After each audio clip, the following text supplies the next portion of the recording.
At least 85 people, most of them schoolgirls, are now confirmed to have died after a deadly bomb attack in the Afghan capital, Kabul, on Saturday. It's the latest in a string of attacks targeting ethnic minority Hazaras and came just a week before the Muslim holiday of Eid, marking the end of Ramadan. The Foreign Minister, Marise Payne, travelled to Kabul this week, where she met with Afghan President Ashraf Ghani and other senior figures. I visited Kabul to affirm Australia's support for the people of Afghanistan. Meeting with President Ghani, I expressed our deepest condolences for the cowardly terrorist attack on teenage girls at school.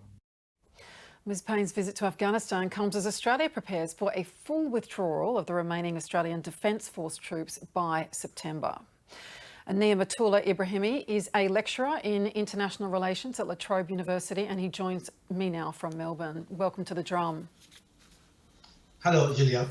Now, the Taliban is not taking responsibility for this attack. Who do you think is responsible?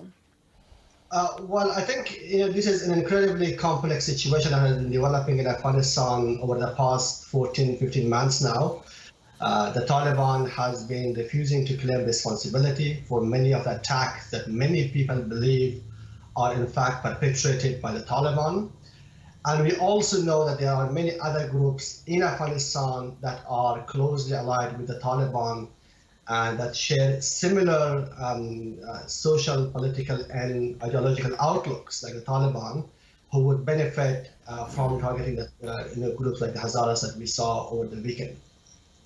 So I think it is an incredibly complex, fluid situation, and there are many people who are pointing their fingers towards the Taliban, and we know the Taliban are behind many violence around Afghanistan, and many of those violent acts are targeting civilians, including the Hazaras. And as a movement, it has a very long history of targeting the Hazaras in particular. So I think while we don't have any conclusive evidence to point towards the Taliban, but there is quite a lot of circumstantial evidence that would show the Taliban would have a benefit from such attacks on the Hazaras.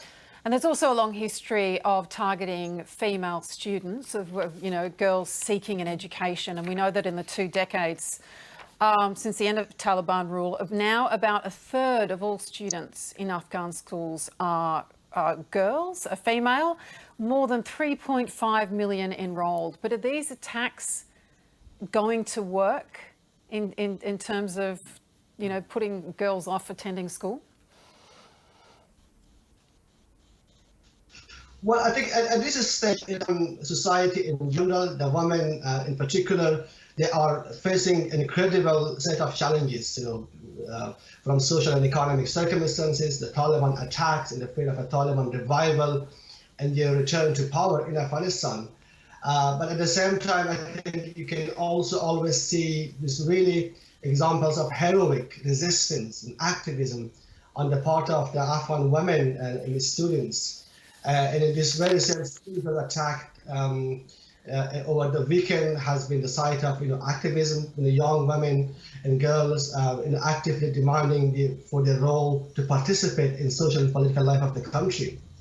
And I think these are the women who are really quite active under extremely adverse circumstances, and they retain those hopes, and I think they deserve the support from the international community to amplify their voice and provide the support they need.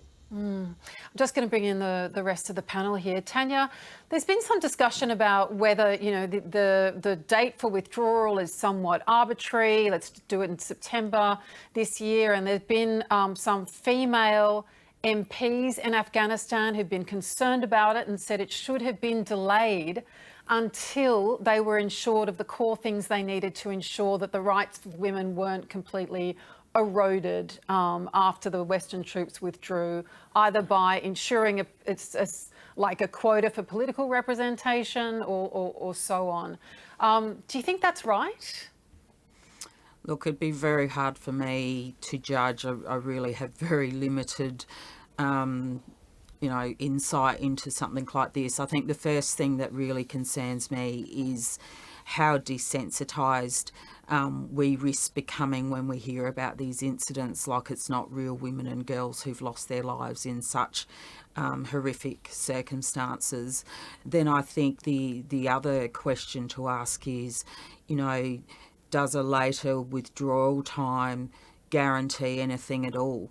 When I think about the sorts of sacrifices that will have been made to take to improve the circumstances in this part of the world and the ongoing challenges, I don't think I do know the answer, but what does really concern me is how you can take such unrest and such violence and really secure a more stable environment for the long term. Wendy, it's interesting, isn't it, and horrific that it's the girls that are so obviously attacked in so many situations. Well, you know, I've watched this for a long time, and I've worked with Plan International for 13 years around the world. And I remember the joy when we built a school in Afghanistan, and it was at the request of the community, and there were about 50 girls enrolled, and it had to have, you know, quite good security around it. And the second day when the girls went home, they came in and trashed the school, just pulled it down and kidnapped 2 of the teachers. Well, we managed to get the teachers back, but it is incredibly dispiriting, and it's hard to know where to attack the problem. And if you think about Iran, and to think that when the Shah of Iran was there, and Elizabeth Reed, our own advisor, went there as the advisor to set up women's programs, 50% of women were at college educated level. And I remember sitting with a group of them about 15 years ago, and they're all back in hijab, and they're all, and they cry about their daughters having gone back to traditional ways. And I gave a lecture in a room where every single person had, there was not a piece of skin seen, there was just eyes, gloves, everything. And they're incredible weights to put on someone who's trying to get an education. You know, it's not easy to see through those. It's not easy to move your body around and so on. And you realise again, you can lose these things. What have we done in Afghanistan? I would have to say probably very little. You know, I don't want to think that. I want to think it was a worthwhile thing, but I'm not sure what the legacies are, and I'm not sure how we get to where the legacies are. In the end, for most communities, they lead themselves out of the way to the future.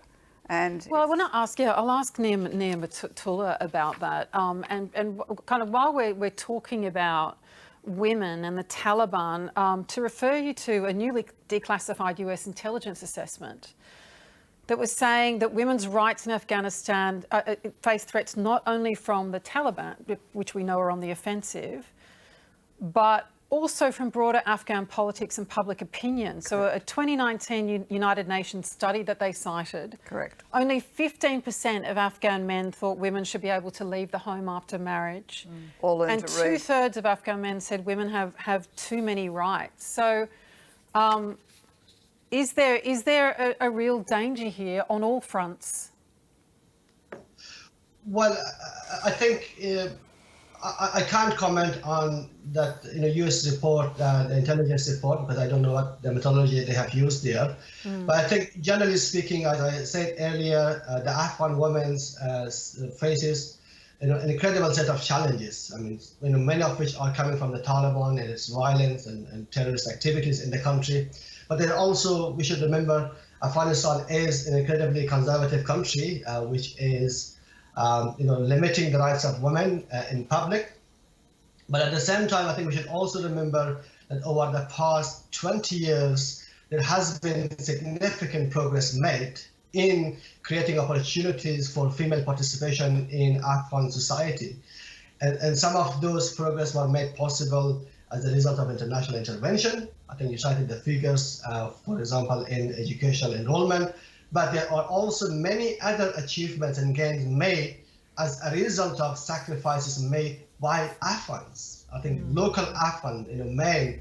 And I think if you look at this very same school which was attacked in over the weekend And you would find many Afghan men working under incredibly hard conditions in a very poor part of Kabul to provide for their families, for the girls. I mean, they would not be possible to come, for them to come to school in such a large number, 7,000 of them at this school only, had it not been for the sacrifice and the hard work of the Afghan men. And I think, it is good to see both set of challenges they face, but also that the willingness of the Afghan men and the society, more generally speaking, to change and allow women to change, take a role in the Afghan society. And just quickly, putting aside the timing, the nature of the withdrawal, we know that that our Foreign Minister Maurice Payne has offered support. What kind of support do you think is required? Well, I think, while there hasn't been a decision made by the US, NATO, and Australia included to withdraw militarily from Afghanistan, and I think that will not change the fact that Afghanistan will continue to be the victim of terrorism of all kinds in that country, and the Taliban is continuing to endanger the rights and freedom of the Afghan women and men. So I think for that to be preserved, the international community must be engaged, remain engaged in Afghanistan. One of the fears that many people in Afghanistan has is that with the departure of US and NATO and Australian forces, the media attention and the aid attention will also depart with them from Afghanistan. So I think staying engaged in Afghanistan is really, really important. And another, I think, critical point I probably would like to bring here is also the way these attacks also demonstrate the importance of providing protection for Afghan refugees. I think it is really should serve as a reminder for all governments in Western countries in particular, including Australia, to look at the situation of Afghan refugees, whether they are in Australia or in other parts of the world, and look at them as a group of people who are really facing significant threats, persecution in Afghanistan. Right, and I understand 22% of the Afghani population in Australia is Hazara as well. Look, we really thank you for your time and your expertise this evening. We're definitely going to keep a close eye on the situation. Niamatullah Ibrahim, thank you for joining us. Thank you. He's a lecturer.